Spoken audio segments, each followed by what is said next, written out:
오늘 발제는 중세 철학사 사상 맥락 안에서 이루어집니다. 여러분에게 익숙한 철학자들의 이름, 플라톤, 아리스토텔레스, 아우구스티누스, 안셀무스, 토마스 아퀴나스, 보나벤투라, 요한둔스 스코투스, 베드로연 올리비가 익숙하시죠? 언급되겠지만 이들 사상에 대한 전반적 이해가 없으면은 듣기에 조금 어려울 수도 있고 당혹스러울 수도 있습니다. 너무 조급해하지 마시고 중세 철학 사상에 발을 담근다 생각하시면 좋을 듯합니다.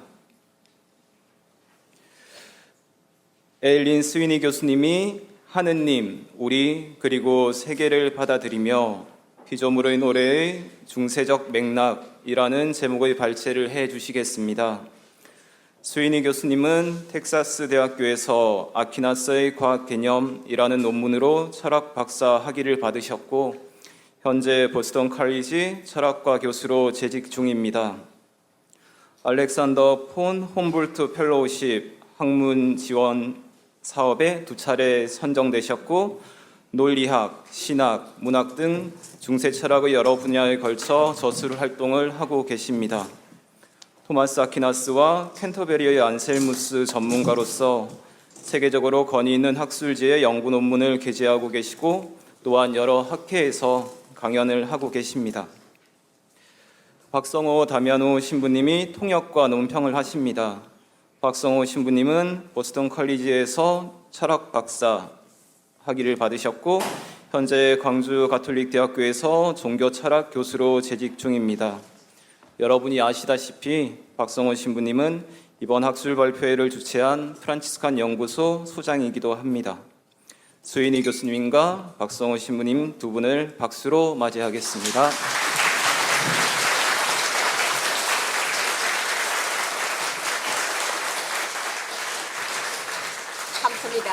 감사합니다.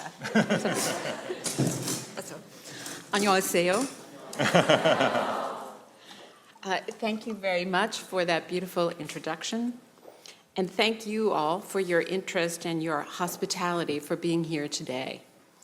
I must especially thank Damien for inviting me and for being such an amazing, kind, and engaging host and really a friend. I was lucky enough to have Damien as my student as a faculty member at Boston College. Damien was a brilliant student. Sorry, I got it. Oh, you got to say that? Yeah, I mean, yeah, translation.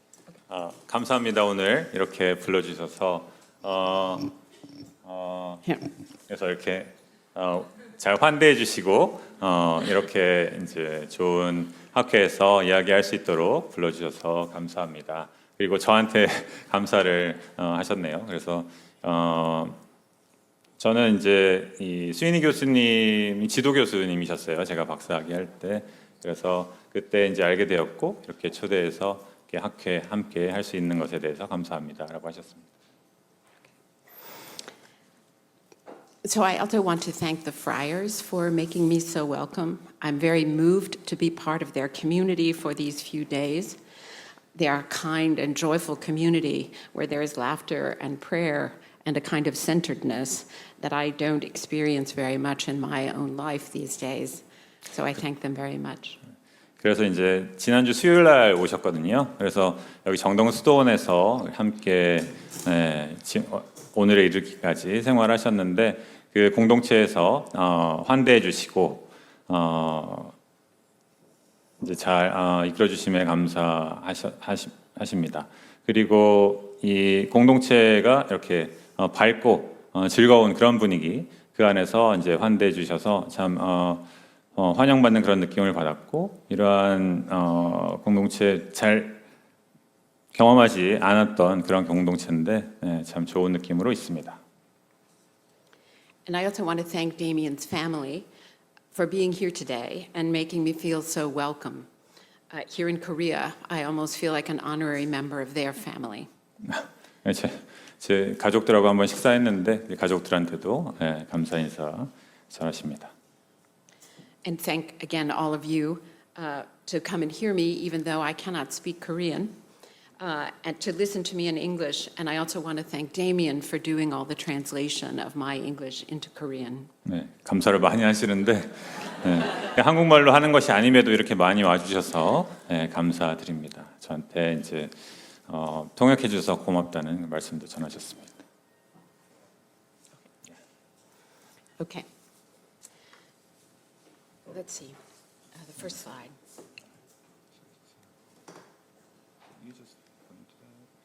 Okay, I can see it here.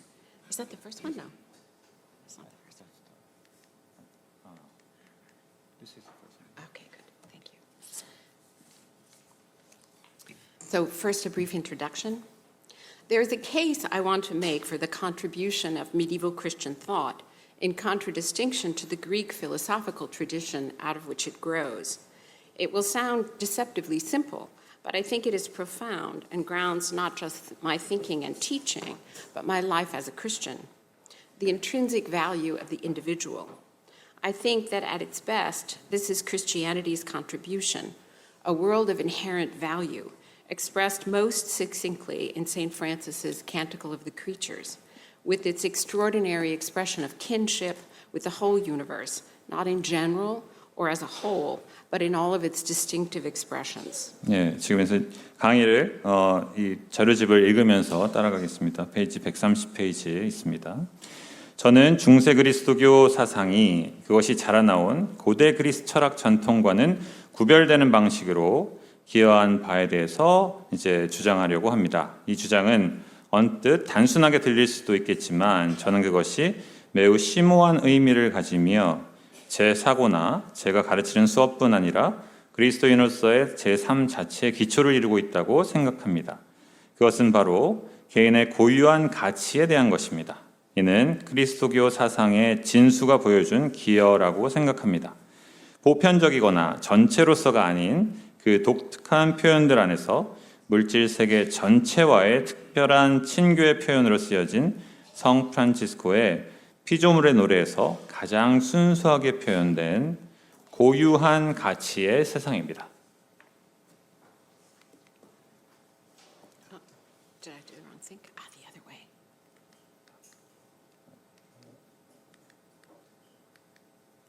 Okay. Down. Okay. Good. Sorry. Particular emphasis on the dignity and value of the particular, as imbued with inherent value, comes out of the Franciscan tradition after Francis. John Duns Scotus sees that the individual possesses an irreducible metaphysical feature, thisness, or hexeitas in Latin. Individual trees or dogs or people are distinct from other individuals of the same type or species, not because they have a form stamped into different bits of matter in the way a factory, that's my tires, produce multiple identical bowls or tires or cars. The tree or dog or human has its own thisness that makes it not just to be a or any tree or dog, but individually this one, irreducible to others. 고유한 가치를 가지는 것으로서 개별자, 개인의 가치와 존엄성에 대한 특별한 강조는 프란치스코 이후의 프란치스칸 전통으로부터 나옵니다.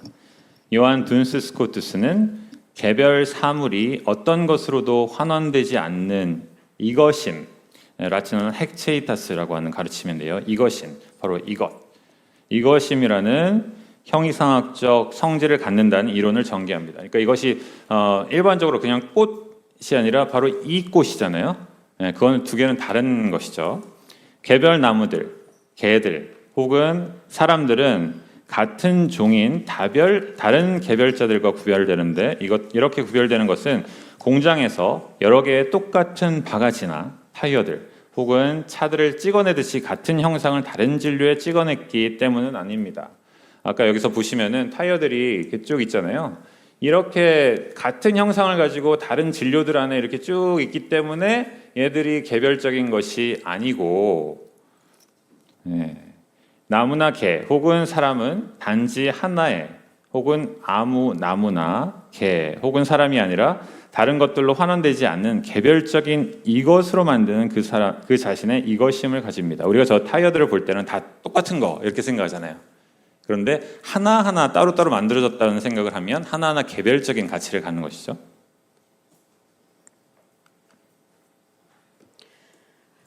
Bonaventure comes at the world of creatures emphasizing a different aspect of the created world, its diversity and abundance. The journey of the mind to God, which is the short book of Bonaventure's, goes through the world, finding in everything the vestige, likeness, and image of God and the Trinity. In the words of the 20th century Jesuit poet Gerard Manley Hopkins, quote, "The world is charged with the grandeur of God," end quote. The world speaks of and points to God in a kind of symphony that cannot not be heard if we but open our ears. 보나벤투라는 창조된 세계의 다른 측면을 강조하며 세계의 창조성을 말합니다. 그것은 바로 세계의 다양성과 풍요로움입니다. 하느님께로 가는 여정, 이게 보나벤투라가 쓴 책이죠. 모든 것에서 한 분이시고 삼위이신 하느님의 발자국, 유사성, 그리고 모상을 찾으며 세상을 살펴봅니다. 20세기 예수의 원 시인 제라드 맨리 호킨스의 말로 표현하자면 세상은 하느님의 위엄으로 가득 차 있습니다. 세상은 우리의 귀를 열고 있으면 듣지 않을 수 없는 교향곡처럼 하느님에 대해서 이야기하고 하느님을 가리킵니다. 세상의 것들을 보면 하느님을 볼 수 있다라는 이야기입니다. Bonaventure and Scotus are expressing a generation later, and in the language of the universities, what St. Francis expressed in his Canticle of Creatures, composed 800 years ago in 1224. Today, I want to take you through some of the steps by which this view of the world of creatures emerges as well as inspires those who come after Francis and still influences us today. 보나벤투라와 스코투스는 성 프란치스코가 800년 전 1224년에 피조물의 노래로 표현한 것을 한 세대가 지난 후에 대학의 학문적인 언어로 표현하고 있습니다. 보나벤투라 스코투스는 이제 성 프란치스코보다 한 세대 이후 사람이죠. 오늘 저는 여러분을 이 피조물의 세상이라는 관점을 형성하고 프란치스코를 뒤따르는 후대인에게 영감을 주며 오늘날 여전히 우리에게도 영향을 미치고 있는 몇 가지 단계를 함께 살펴보고자 합니다. There is much, of course, that the great medieval philosophers in the Franciscan tradition, not just Bonaventure, John Duns Scotus, but many others like Alexander of Hales, Roger Bacon, take from the Greek philosophers Plato and Aristotle and their followers. I want to make the case that the idea that motivates some of the most important transformations they make is the same one that animates Francis's canticle, that of creature. 물론 프란치스칸 전통을 따르는 위대한 철학자들은 보나벤투라와 요한 둔스 스코투스뿐만 아니라 알렉산더 헤일즈, 로저 베이컨 같은 많은 다른 이들도 고대 그리스 철학자들 플라톤과 아리스토텔레스 그리고 그들의 후계자들의 사상을 많은 부분 이어받습니다. 프란치스칸 전통을 따르는 철학자들이 플라톤하고 아리스토텔레스의 사상을 이렇게 이어받는다는 말씀하십니다. 저는 그들이 이룬 가장 중요한 몇 가지 변화를 이끌어낸 사상이 바로 프란치스코의 노래를 생동하게 했던 것과 같은 사상이라고 주장하고자 합니다. 피조물의 노래 말입니다.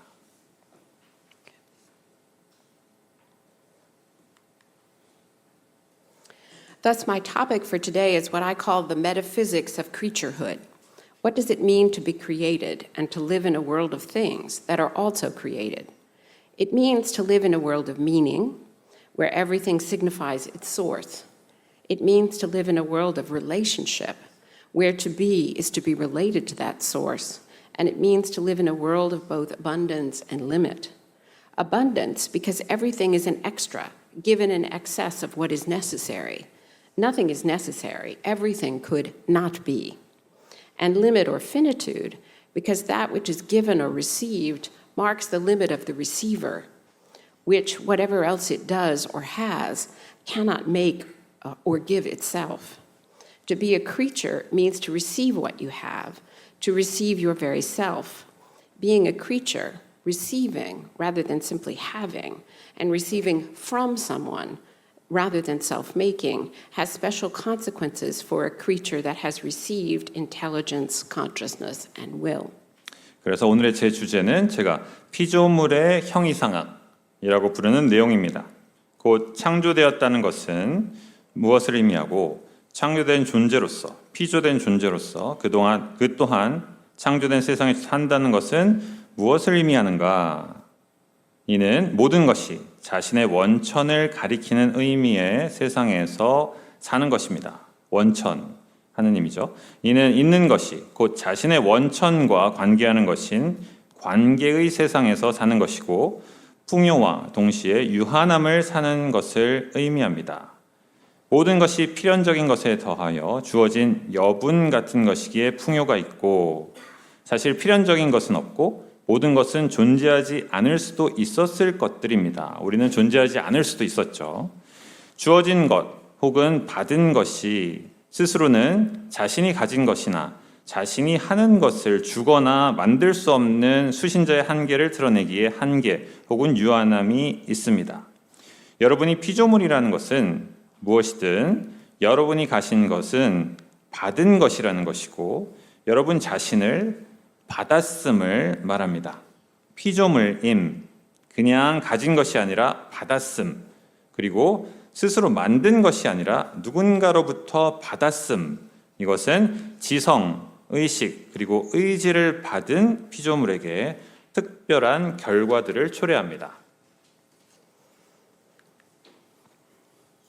To have intelligence, consciousness, and will is to have a sense of the self, and further, a sense of oneself as self-sustaining and self-directing. But to be a finite being with those traits is to know and bump up against both abundance and limit. The answer to St. Paul's question, "What do you have that you have not received?" is nothing, which brings the further question, so what am I? There is an inherent tension for creatures of this sort, creatures like we are, that they are and think of themselves as self-directing, but that they are at the same time dependent and vulnerable. 지성, 의식, 의지를 갖는다는 것은 자의식을 갖는다는 것이고 더 나아가 자립과 자기 결정으로서의 자각을 갖는 것입니다. 그러나 그러한 성질을 갖는 유한한 존재임은 풍요와 한계를 알고 그에 맞닥뜨리는 것입니다.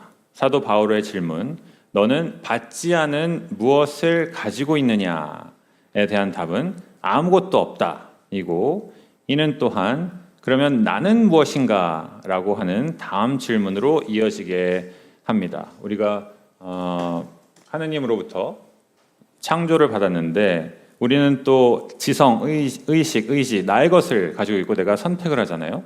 그런데 그것이 나의 것인 것 같은데 또 내가 가진 모든 것은 받았다라고 하는 그것이 이제 모순이 되는 것 같기도 하고 긴장을 줍니다. 여기서는 자신은 존재하고 자신을 자기 결정의 존재로 생각하지만 동시에 의존적이고 취약한 이런 피조물이 갖는 고유한 긴장이 있습니다.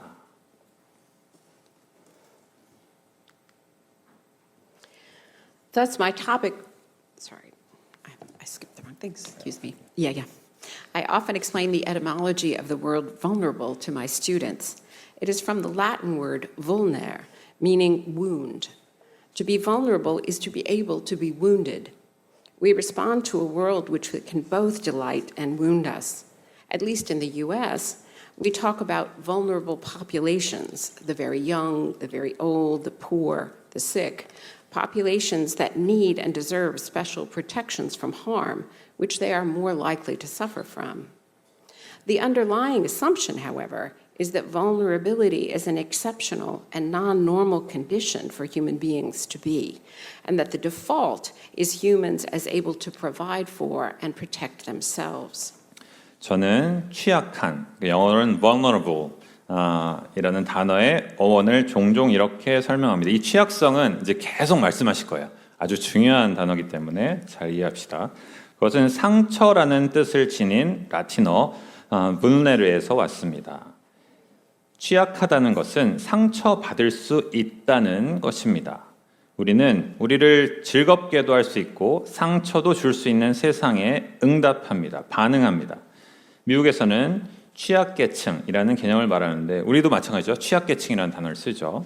어린이, 노인, 가난한 이, 병자들처럼 다른 이들보다 더 쉽게 해를 당할 수 있는 이들에게 특별한 보호가 필요하고 보호를 받아 마땅한 이들을 가리킵니다. 인간에게 취약함은 예외적이고 보통이 아닌 조건이라는 것이 깔려있는 이해 방법이고 인간은 원래 자급자족과 자기 보호가 가능하다는 생각이 들어있는 개념입니다. 취약한 계층은 정상이 아니고 정상보다 좀 떨어지고 이런 어떤 개념이 들어가 있는 개념입니다. As the philosopher Alistair MacIntyre pointed out in his book, Dependent Rational Animals, human beings spend most of their lives as dependent on others, and the vision, at least the Western vision, of the default condition of human life as that of an adult, usually male, strong, healthy, and in the prime of his life, is a myth that has shaped at least our political life at home, and at its extremes structure society on the basis of the view that reliance on others is a pathology, and it is the government's job to cure. Another way we talk about vulnerability is as something we can decide to show or not. That is, instead of presenting ourselves as in control, as having everything we want and need, as impervious to outside forces and others' opinions, we can show the things that we are not in control of, things we do not have, cannot get, or keep. 철학자 알러스터 맥킨타이어가 자신의 책 의존적인 이성적 동물들에서 지적하였듯 인간은 대부분의 삶을 다른 이들에게 의존하고 인간 삶의 표준적인 조건을 강하고 건강하고 전성기를 지내는 어른, 대체로 남성으로 보는 시각은 우리의 정치적 삶을 형성해온 잘못된 통념이며 급기야는 다른 이들에 대한 의존이 병적이며 정부가 나서서 고쳐야 할 것이라고 보는 사회로 만들어가는 것입니다. 우리가 취약성을 말하는 또 다른 방식은 그것을 드러낼지 말지를 우리가 선택할 수 있는 것으로 보는 것입니다. 다시 말해 자신을 통제하고 있고 원하는 것과 필요한 모든 것을 가지고 있고 외부의 강압이나 타인의 의견에 흔들지 않는 존재로 자신을 드러내는 대신 우리는 우리가 통제하고 있지 않은 것들, 가지지 못한 것들, 얻거나 유지할 수 없는 것들을 드러낼 수 있다는 뜻입니다. 그러니까 우리가 가지고 있는 통념은 모든 것들을 우리가 가지고 있는 약함을 넘어설 수 있는 능력들을 다 가지고 있고 그것이 정상적인 것이고 그것을 우리가 잘 못할 때 취약함이 드러난다는 그러한 잘못된 통념을 가지고 있다고 이 맥킨타이어라고 하는 철학자가 말했다는 것입니다. I've been working for a number of years on the history of the passions or emotions in ancient and medieval Western thought. My tentative thesis is that the Latin Middle Ages is an important source for the value put on the emotions in contemporary Western culture. That is, that our emotions are what make us human, that not to have them, not to have empathy for others who suffer, not to grieve when something we love is taken from us, not to feel joy for good things that happen to us or others, or awe at beauty, is to fail to be fully and in the best sense human. 저는 수년간 고대와 중세 사상에서 정념이나 감정에 관한 역사를 공부해 왔습니다. 여기서 이제 패션이라는 단어하고 이모션이라는 단어를 이제 혼용하시는데 패션은 조금 옛날 언어고요. 이모션은 이제 현대 언어인데 이것을 이제 혼용하시니까 제가 정념이라고 하기도 하고 감정이라고 하기도 하는데 크게 다르지 않습니다. 그 공부를 바탕으로 제가 굳혀가는 결론은 현대 서양 문화 안에서 감정들에 대해 부여하는 가치는 많은 부분 중세 유럽 라틴 사상에서 비롯되었다는 것입니다. 다시 말해 우리의 감정들은 우리를 인간으로 만들어주는 것이고 감정들을 갖지 않거나 고통받는 이들과 공감하지 못하거나 아끼는 것을 빼앗겼을 때 비통해하지 않거나 우리가 다른 이들에게 생긴 좋은 일에 대해 기뻐하지 않거나 아름다움에 대해 감흥이 없거나 하는 것은 온전한 그리고 최선의 의미의 인간에 이르지 못한 것입니다. 이것이 이제 감정에 대한 연구를 오랫동안 해오신 교수님이 이제 말씀하시고자 하는 것입니다. 감정을 제대로 못 느끼는 사람이 비정상이지 감정을 숨기지 못하는 사람이 비정상이 아니다라는 말씀이죠. Today I want to connect the emotions to the metaphysics of creaturehood. Because creatures are not self-made or self-sufficient, every creature needs things outside itself to sustain itself, desires and at least sometimes attains those things, and experiences as loss and need, not getting what they want. In other words, creatures experience joy and sadness, desire and frustration. We share the condition of creaturehood with everything that it is. Hence, Francis's address to Brother Sun and Sister Moon. 오늘 저는 감정들을 피조물의 형이상학과 연결시키고자 합니다. 피조물들은 자체 생성되었거나 자급자족할 수 없기에 모든 피조물은 스스로를 지탱하기 위하여 자신 외의 것을 필요로 하고 그런 것들을 갈망하고 적어도 때로는 얻기도 하고 그리고 원하는 것을 얻지 못해서 손실과 필요로서 가지고 있지 못하니까 필요로 느끼는 거죠. 그것을 경험하기도 합니다. 다시 말해서 피조물들은 기쁨과 슬픔, 갈망과 절망을 경험합니다.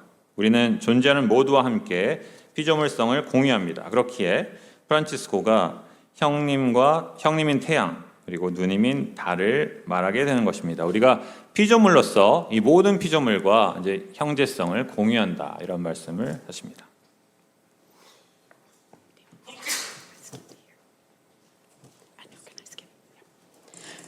So I would like to skip to the last paragraph on 135. I want to make sure I don't keep you here. 135페이지의 제일 마지막 문단으로 가겠습니다.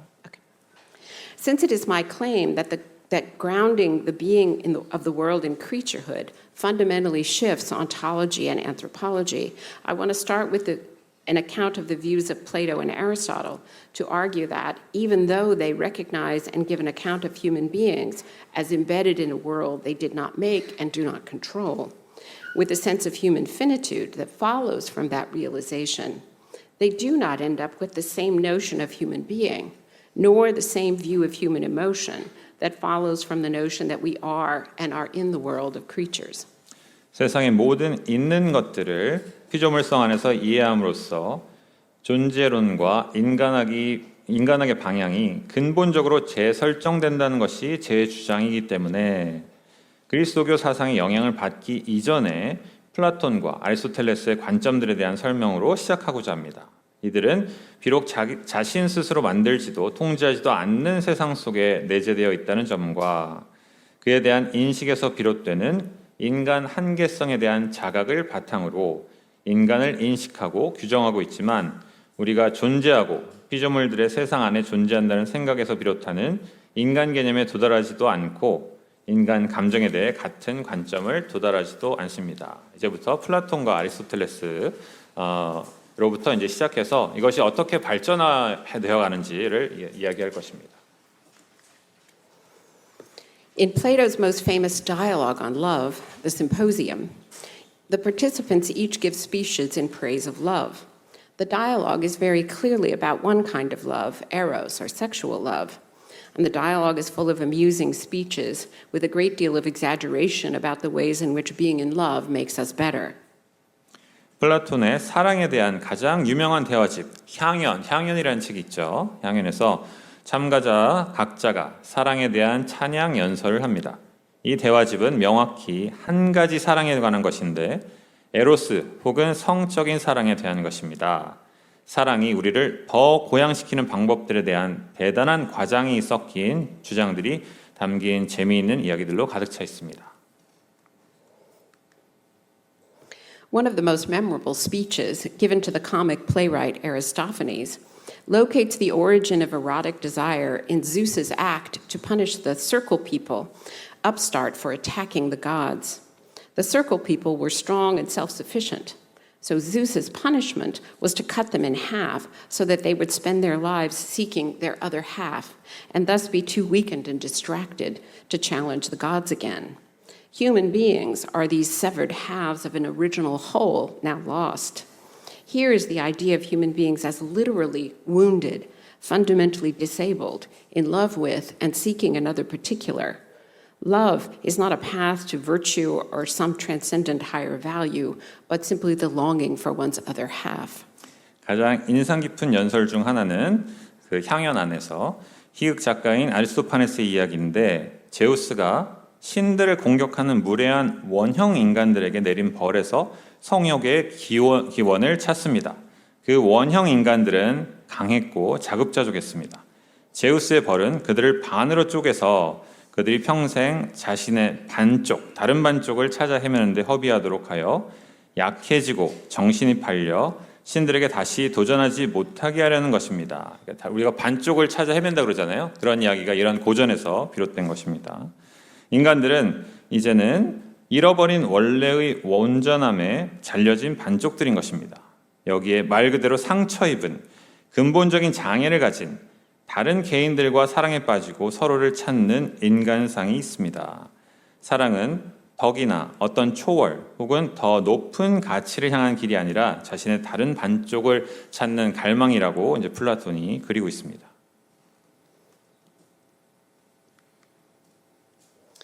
The answer about the nature and value of love, most often taken to be Plato's, is the one not from Aristophanes, but given by Socrates. Socrates presents his speech as being that he learned from Diotima, a female sage and prophet. Love, or eros, she explains, is the child of poverty and plenty, making the important point that desire is wanting, but not having the object of one's desire. 이 향연이라는 책이 여러 사람이 등장하면서 자기가 생각하는 사랑에 대해서 이야기하는 것이거든요. 아까 아리스토파네스가 이렇게 얘기했듯이 소크라테스도 등장을 해가지고 이야기를 합니다. 사랑의 본질과 가치에 대한 플라톤의 답으로 여겨지는 것은 그 플라톤이 그린 소크라테스의 연설입니다. 소크라테스는 자신의 연설을 디오티마라는 여성 현자이자 예언자의 말이라고 소개합니다. 이제 디오티마한테 들었다라고 하면서 이제 설명하거든요.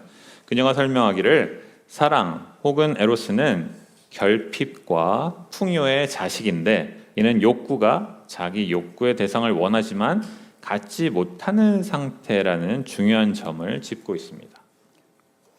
Diotima, though in a less literal way than Aristophanes, recognizes that to love someone else is to be vulnerable to loss and rejection.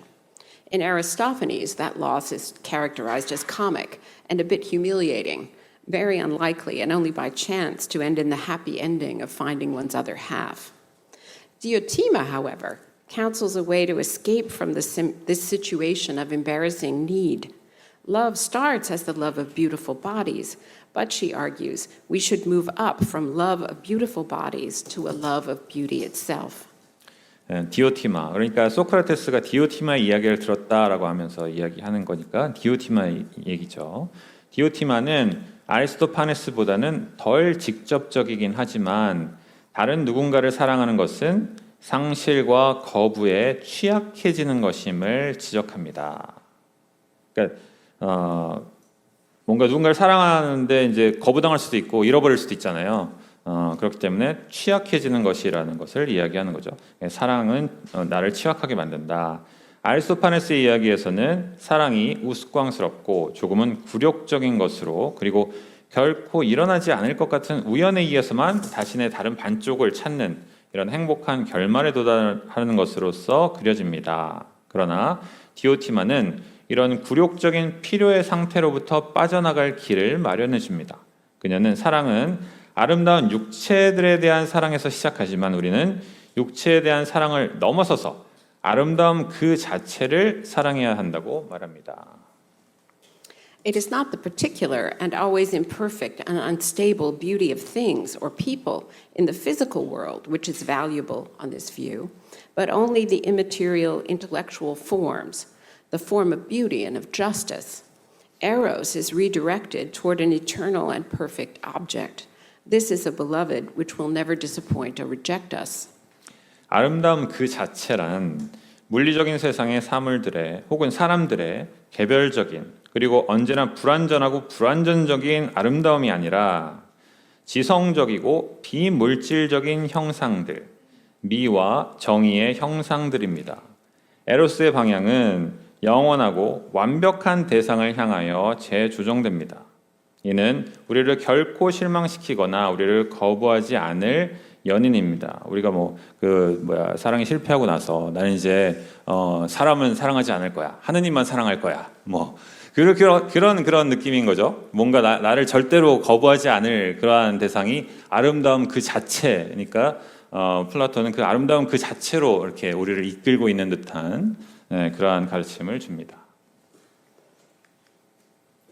The symposium does not end with Socrates' speech, but with the entrance of the young, handsome, and quite drunk Alcibiades. He is madly in love with Socrates and makes a very embarrassing speech detailing his unsuccessful attempts to seduce Socrates. He is indeed wounded, shot by Cupid's arrow, notable that falling in love is quite literally being wounded. 향연은 소크라테스의 연설로 끝나지 않고 젊고 잘생긴 그리고 얼큰하게 술에 취한 알키비아데스의 등장으로 마무리됩니다. 그러니까 이 소크라테스를 사랑하는 젊은 청년인 거죠. 그는 소크라테스를 미치도록 사랑하고 소크라테스를 유혹하고자 하였지만 실패한 구구절절한 매우 창피할 법한 이야기를 담은 연설을 합니다. 그는 정말이지 상처 입었고 큐피드의 화살에 맞았습니다. 사랑에 빠진다는 것은 문자 그대로 상처 입은 것임을 말하고 있습니다. Socrates, by contrast, is in love only with philosophy and reaching the immaterial and perfect form of beauty. Socrates is not moved by desire for even the beautiful Alcibiades, and unlike Alcibiades and the rest of the guests, he does not get drunk or even need sleep, but stays up all night to talk philosophy. 소크라테스는 그와는 대조적으로 철학만을 사랑하고 비밀질적이고 완벽한 형태의 아름다움만을 추구하고 있습니다. 소크라테스는 알키비아데스나 향연의 다른 손님들과는 달리 알키비아데스처럼 아름다운 이에게 대한 욕구로도 움직여지지 않고 술에 취하거나 잠조차도 필요로 하지 않고 밤새도록 깨어 철학을 이야기합니다. Here is a kind of model of invulnerability. Socrates is above all this, with his gaze fixed on the eternal. He seems to think that love and desire for a particular body is necessary to awaken our desire and love. But the love for the world and for people is a step on a ladder. We must ascend higher before the world of material individuals imprisons us. The beautiful body's only value is that of a means to turn us toward higher things. And once the gaze is turned, the world slips away in value. On Plato's view, unlike that of Scotus and expressed in Francis's Canticle, the singular is a degradation, a mere copy. The universal idea is what counts. 여기에 일종의 비취약성이 있습니다. 그러니까 취약성에 대한 반대적 개념이죠. 비취약성. 소크라테스는 무엇보다 영원을 향해 고정된 시선으로 이러합니다. 비취약성을 가집니다. 그에게 한 개별 육체에 대한 사랑과 욕구는 사랑과 욕구를 깨어나게 하는데 필수적인 것이지만 세상과 사람들에 대한 사랑은 사랑의 사다리에서 한 단계 더 높은 칸에 있습니다. 우리는 물질 세계의 개별자들이 우리를 더 가두기 전에 더 높은 곳으로 올라가야 됩니다. 아름다운 육체가 갖는 유일한 가치는 우리를 더 고귀한 것으로 향하게 하는 수단으로서 갖는 가치일 뿐입니다. 그리고 그 시선이 고귀한 것으로 향하게 되면 세상의 가치는 사라집니다. 플라톤의 사상은 스코트의 사상과 프란치스코의 노래에서 표현된 것과는 달리 개별자는 타락이고 복사품일 뿐입니다. 보편적인 개념이야말로 중요한 것입니다. 그러니까 그 아름다운 그 육체를 보고서 거기서 이제 아름다운 그 자체로 넘어가도록 이렇게 이끌어주는 그러한 철학이 이제 플라톤의 철학인데, 그래서 아름다운 그 자체가 진짜고 지금 이 개별자들, 아름다움을 가진 그 개별자들은 그것에 조금 덜한 모습이다라는 것이 이제 플라톤이 말하는 것이고, 이제 지금 이제 말씀하시는 이제 스코투스나 다른 프란치스칸들의 사상은 그 개별자를 더 그들의 고유한 가치를 추구하는 사상이라는 말씀입니다. Such a view has consequences for the view of morality or ethics. The life of virtue, Plato puts forward, is the life of self-control and self-mastery, never acting under the sway of one's desire or feelings, but always in ways directed by reason's vision of the good.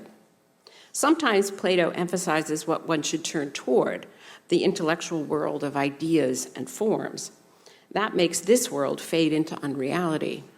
But other times he emphasizes what we are turning from, the particular things and persons that ensnare us, which are less real because temporary and imperfect. In this negative mode, morality and virtue become a kind of imperviousness to the world of things, a self-control in the face of temptations, a self-mastery and self-sufficiency. It is from this negative notion that we get the Stoic idea of virtue as apatheia, apathy, meaning having no pathe or passions or emotions. The passions for them are distorted and disruptive perturbations of the soul, never to be allowed to disrupt one's tranquility. 이러한 관점은 도덕, 윤리에 대한 이해에도 영향을 미칩니다. 플라톤이 주장하는 탁월한 삶은 자기 제어와 자기 완성의 삶이며 결코 자신의 욕구나 느낌들에 의해 좌우되지 않고 항상 이성의 선, 좋음에 대한 시각에 의해 이끌립니다. 플라톤은 때때로 이 세상을 비현실로서 시들게 하는, 우리가 향해야 하는 것, 개념과 형상의 지성적 세계를 강조하지만 때로는 우리가 돌아서야 하는 것, 불완전하고 한시적이기에 덜 실제적인, 우리를 올가매는 개별적인 것들과 사람들을 강조합니다. 그러니까 아름다움 그 자체는 우리가 향해야 된다고 이야기하고 아름다움을 가지고 있는 이 개별자들은 불완전하기 때문에 그것에 너무 얽매이지 말라라고 이렇게 플라톤은 이야기합니다. 이런 부정적인 방법으로 도덕성과 탁월성은 세상의 것들에 물들지 않음을 의미하고 유혹 앞에서의 자기 제어, 자기 완성, 그리고 자급자족을 의미합니다.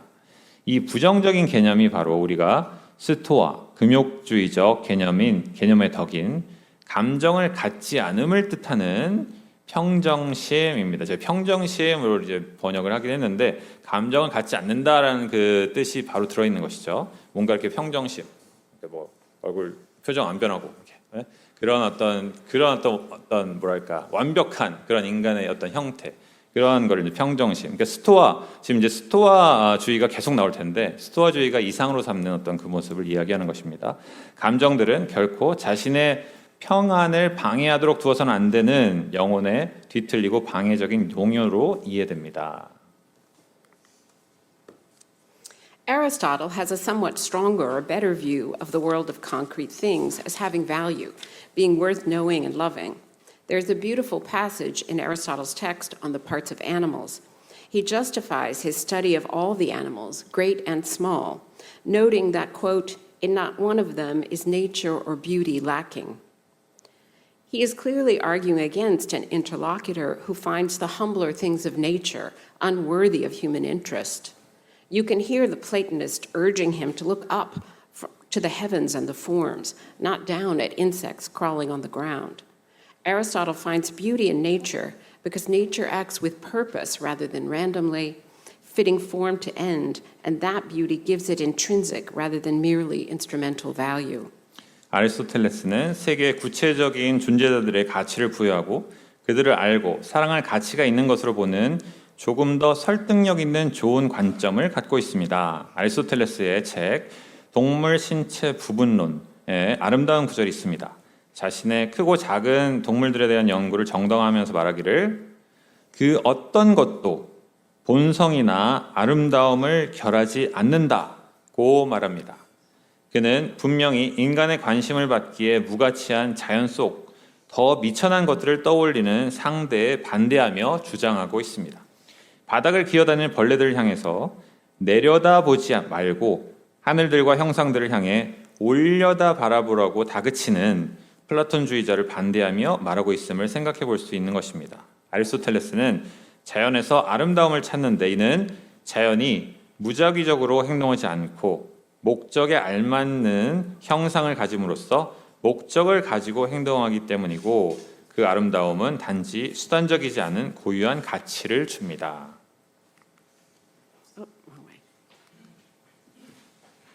Aristotle's notion of virtue shifts in a parallel way. The virtue or excellence of the appetites is not their complete mastery or restraint for Aristotle, but moderation, neither desiring nothing nor desiring without limit. Virtue, then, is finding the mean, the right balance. For Aristotle, there are two forms of vice, desiring or feeling too much, excess, or too little, in a deficiency. 네, 이 파워포인트가 도움이 되시나요? 바쁘죠? 이거 보느라, 책 보느라. 네, 이런 것들은 좀 도움이 많이 되는 것 같아요. 아리스토텔레스의 덕 개념은 이러한 그의 이해에 따라서 바뀝니다. 지금 덕에 대해서 설명하는 건데 아리스토텔레스에게 취향과 감정들의 덕, 혹은 탁월성, 덕이라고 번역하기도 하고 탁월성이라고 번역하기도 하거든요. 요즘에는 그들에 대한 완전한 통달이나 제재가 아니라 아무런 욕구가 없는 것도 제한 없이 욕구하는 것도 아닌 절제입니다. 그러니까 아무런 욕구가 없는 것도 결핍으로서 안 좋은 거고 너무 많은 것도 과도함으로써 안 좋은 거예요. 그 중간에 오는 중용. 그렇다면 덕은 중용, 즉 올바른 균형을 찾는 것입니다. 아리스토텔레스에게 두 가지 형태의 악덕이 있는데 너무 많이 과도하게 욕구하거나 느끼는 것, 혹은 너무 적게 결핍되게 그러하는 것. 이 둘 다 안 좋은 거라는 거예요. 중간에 이제 감정을 적당하게 느끼는 것, 이것이 중용입니다. I can skip the explanation. Okay. Is that okay? I will skip the next paragraph since it's just the explanation of these virtues, and I think you can see it in the 다 diagram. 이해하셨죠? 그 양쪽 끝이 아니라는 거, 중간이라는 거. 그래서 한 단락 넘어가겠습니다. Thus, Aristotle holds that the suffering of the passions, that is, being affected by the world around us, is fully human. Not to feel is both to miss the mean of virtue and to miss being fully human. Our bodies, our concrete individuality makes us vulnerable, and to be human is to live in and of that vulnerability.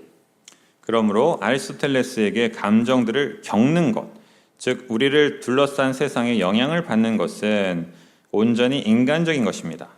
이를 느끼지 않는 것은 덕의 중용에 미치지 못하는 것이고 온전한 인간이 되지 못하는 것입니다. 우리의 육체들, 우리의 구체적인 개체성은 우리를 취약하게 만들고 인간이 된다는 것은 취약함 안에 사는 것이고 그리고 취약함의 인간이 되는 것입니다. 감정들을 느끼는 것은 우리를 취약하게 만드는데 감정을 옹호하기 때문에 이렇게 이야기하는 것입니다. Both in terms of a kind of reverence for material things in the world and in an ethics that sees our response to the world we live in, love and desire, Aristotle seems somewhat closer to the Franciscan picture I gave a short sketch of at the beginning. However, there are three things that are different. First, Aristotle's interest in the material world is in the things, not for their sakes or as individuals, but as universal natures, as following the direction and pattern for that species or kind. Individuals as individuals aren't understandable intellectually and are only differentiated from the other individuals by their individual material. His view is something like the factory view I described at the beginning with the picture of the tires, in contrast to John Duns Scotus's view. 세상의 물질적인 것들에게서 의미를 찾는 면이나 우리가 사는 세상에 대한 우리의 대응을 바라보는 사랑과 갈망의 윤리학의 측면에서 아리스토텔레스는 제가 시작 부분에 간략히 묘사한 프란치스칸 그림에 어느 정도 가까워 보입니다. 그러나 세 가지 측면에서 다릅니다. 첫째로 아리스토텔레스가 물질 세계에 갖는 관심은 그것들을 그들 자체 혹은 개별자로서 갖는 관심이 아니라 그들 부류가 갖는 방향이나 패턴에 따른 보편 본성들에 대한 관심입니다. 그러니까 인간 개별자에 대해서 갖는 것이 아니라 인간으로서 갖는 어떤 그 특징들에 대한 관심이라는 거예요. 개별자들은 지성에 의해 직접 개별자들로 이해되는 것이 아니라 그들의 개별 물질에 의해 다른 개별자들과 구별될 뿐입니다. 그의 관점은 제가 요한 둔 스코투스의 견해와 대조되는 것으로 묘사한 개별자들을 같은 모양으로 찍어내는 공장과 같은 관점입니다. 그러니까 타이어들이 쭉 다 개별자잖아요. 다 다르잖아요. 그런데 다 우리는 똑같다고 생각하잖아요. 그게 이제 아리스토텔레스가 갖는 그런 개별자들에 대한 그러한 생각이라는 것입니다. 각자를 내가 어떤 그 아티스트가 만든 어떤 개별자 이렇게 생각하는 것이 아니라. I'm just going to read the first line of the next one. Second, Aristotle's view of the goal or end for human beings is the development of the individual's virtue. 둘째로 아리스토텔레스가 생각하는 인간의 목표 혹은 목적은 개인적 덕의 함양입니다. Third, even though Aristotle writes beautifully about friendship at the end of his Ethics, friendship is part of virtue, and at least in the version of Aristotle's thought we have, it is added on to virtue. Thus, our connection and relationship to others, to what is outside us more broadly, are in an important sense secondary. The height of moral virtue, the moderation of emotions and appetites, is, Aristotle argues, the life of the person he calls the magnanimous man. The magnanimous man is admirable in many ways. He performs great virtue. His generosity is on a grand scale. He is willing to sacrifice any amount of merely material well-being in order to perform acts of virtue. However, he does not need anything from anyone, and thus has a kind of self-sufficiency and invulnerability that convinces me that I would not want to be his friend.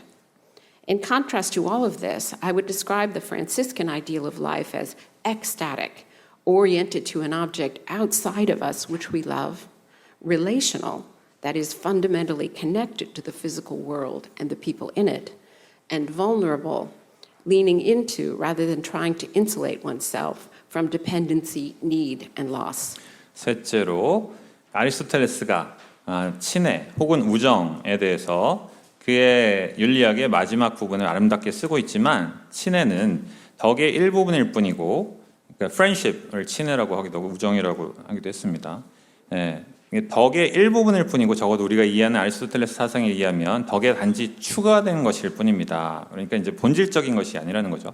그러므로 우리의 타인과의 연결성 혹은 관계성은 더 넓게는 우리 밖에 있는 것에 대한 것이고 중요하지만 2차적인 것입니다. 그러니까 내 안에 나의 본질적인 것이 아니라 우리 밖에 있는 것이다. 아리스토텔레스는 윤리적 덕의 절정, 그 감정들과 욕구들에 대한 조절을 그가 도량이 큰 사람이라고 부르는 이의 삶이라고 주장합니다. 도량이 큰 사람은 많은 의미에서 존경할 만합니다. 큰 덕을 행하고 큰 규모를 갖는 관대함이 있고 덕을 행하기 위해서 단지 물질적이기만 한 안녕이라면 얼마든지 희생할 준비가 되어 있는 훌륭한 사람입니다. 그러나 그는 누구에게도 아무것도 필요로 하지 않으며 그래서 자족성과 비취약성을 갖기에 저는 그런 이의 친구는 되고 싶은 마음이 들지 않을 것 같습니다. 이 모든 것에 대조적으로 저는 프란치스칸의 이상적인 삶을 그러니까 우리가 사랑하는 우리의 바깥에 있는 대상으로 향하기 때문에 몰아적이고 나를 이제 넘어가는 거, 나를 잊고 이제 밖으로 나아가는 거죠. 물리적인 세상과 그 안에 사람들과 근본적인 의미에서 연결되어 있기 때문에 관계적이고 다른 사람이 필요하잖아요. 그래서 관계적이고 의존성, 필요, 상실로부터 스스로를 단절하기보다 그것들을 향해 기대기에 취약하다라고 표현합니다. 그래서 취약성을 긍정적으로 지금 해석을 하고 있습니다. 네, 감사합니다. 시간에 딱 맞춰주시기 위해서 141페이지에 있었던 그 두 번째 단락의 첫 문장만 읽고 넘어가셨습니다. 그냥 쭉 읽어보시면 될 것 같고요. 지금 시각 10시 52분인데 20분 쉬었다가 11시 10분에 시작하겠습니다.